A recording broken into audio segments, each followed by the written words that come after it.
Waiting for everything to go live. All right, we're live. All right, so before I really start, I want to say first off that um, what I wanted to talk to you about real quick is actually for me just as much as it's for you, if not more. So it's something that I've struggled with, is something that I think we all struggle with, but there's a lot of misconceptions around it. So I just wanted to throw that out there. This is for me too. So here's the thing. Most of you, you're going to spend this week waiting to feel motivated. You're going to wait for that feeling to show up. And the work that's the most important, the work that actually matters, it's going to keep losing to that weight. It's going to keep getting pushed back. That's just what happens. Because what happens, especially in our culture, is we treat motivation like weather. We wait for it to roll in, we wait for the sun to come out, maybe we wait for it to rain, whatever your weather of choice is. We wait for it to happen. And here's what happens. Some mornings we feel motivated. Some mornings it works, but most mornings it doesn't. And we call ourselves lazy in those moments when it's not working. But here's the thing I want to tell you.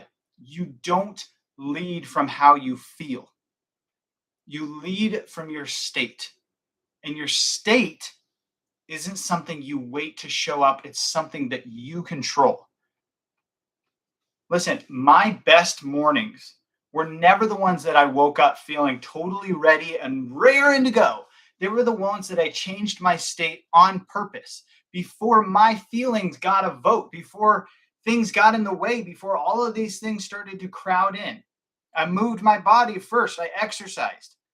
I fixed what I was staring at, what I was focusing on. It's so important to have your focus be on something specific and intentional as soon as you start your day. And I changed the words not only coming out of my mouth, but the words that I kept running in my own head. The motivation showed up after I acted, after I moved, after I used those levers, not before.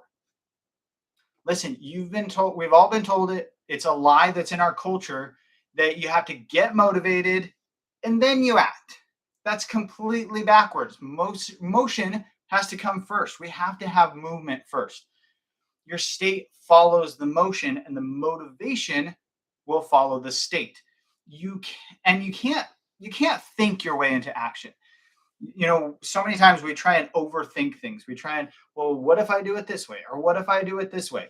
I mean, we've all heard of analysis paralysis, right? So if you start to overthink it, then you get paralyzed. You have to act your way into the state that makes action easy. Another easier way to think of that is momentum. That's why we call it momentum, because the more you do it, the more you put yourself in that action, the more you put yourself in that state, the easier it gets over time. We start to build this momentum, and eventually it gets to the point where it's easier. So how do you actually control your state? Because I keep saying you can control your state. It's all about your state. It's not about motivation. It's about state. So how do you control your state?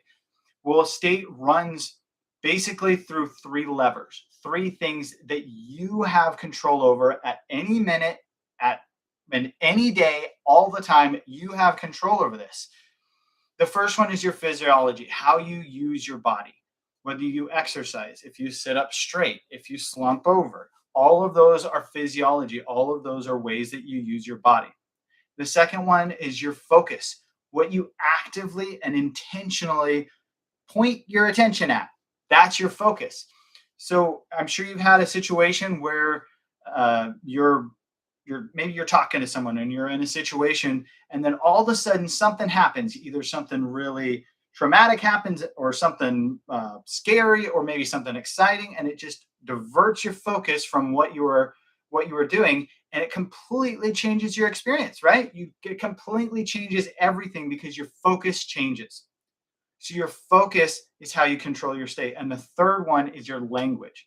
So when you talk about language, most of the time people will just think the words that come out of your mouth, maybe words on a page, but language also has to do with the stories that you tell in your own head.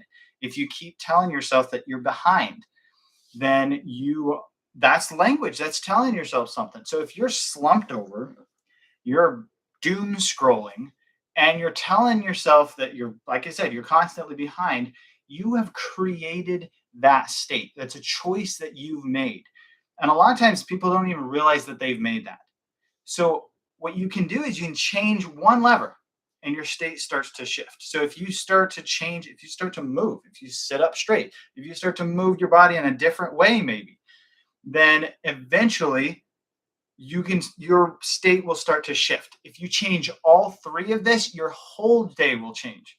Hi Tanya, I just whole day will change. Hi Tanya, I just saw your message. Thanks for being on here. So if you change your whole state, if you change all three of those, your whole state will change. The thing is, we so often we think that we have to wait for that motivation. One of the buzzwords right now is procrastination, right? Everyone's talking about procrastination. I don't know why I'm always procrastinating. I try and get the motivation and it just doesn't work. But listen, I want to tell you this right now. Procrastination isn't a character flaw. Avoidance isn't proof that you're weak. It just means that you're in an unresourceful state. You can't judge it, because otherwise, if you judge the state that you're in, it's going to make it more difficult. It makes it more difficult to shift. So change it. Stack the levers. So use your physiology, use your focus, and use your language. So I'll show you how ridiculous this gets. So a while back, I can't remember exactly when, but a while back, I kid you not, I spent 45 minutes watching motivational videos, right? And it was crazy because it was the whole gamut, right? From the guys jumping into the cold plunges, yelling about discipline, to the sunrise montages, and the whisper screaming that they do over the quiet piano music. Man, I was into it. I was about to cry. I'm fired up. I'm locked in. And then I closed my app and did nothing. Closed YouTube and nothing moved. I spent all of my energy watching someone else have a great time, put themselves in a great state. So in that situation, the motivation actually became the procrastination. What areas in your life are you using motivation as the procrastination to put off the hard thing that you've been avoiding? Listen, I want you to hear me on this. You cannot borrow a state off a stranger in a cold plunge. I learned this one the hard way, in not a not so pleasant, funny way. I learned this one in a hospital room when my son was back in treatment. He had been re-diagnosed. He had relapsed with leukemia, and I was in the hospital for 32 days. And let me tell you, my focus was gone. My rituals were gone. My routines were gone. And for a while, I was telling myself that I was failing at everything. Everything's falling apart. But I wasn't failing. I was someone in one of the hardest states in my life, expecting myself to perform like I was somewhere else. Have you ever been in that situation?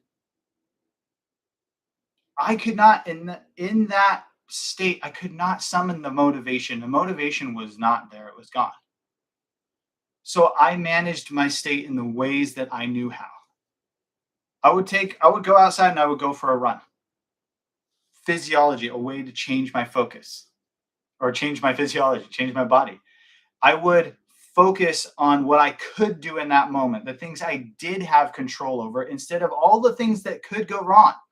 Because we always have a choice. We can do one or the other. And the third thing I used was language. I started, instead of thinking of everything's falling apart, I started thinking, I know the one that actually has all this under control. I know the one holding us through all of this.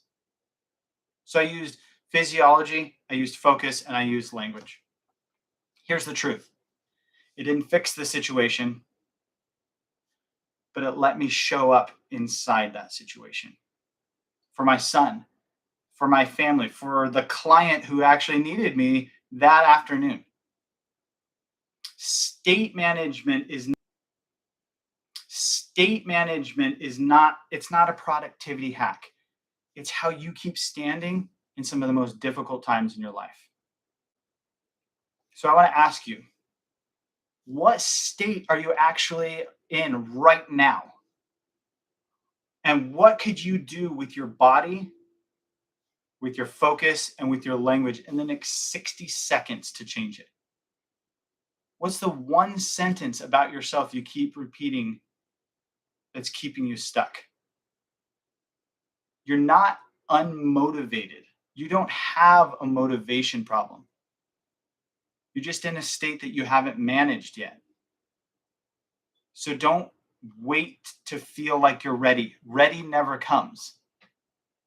Control and choose your own state, and then let the feeling catch up.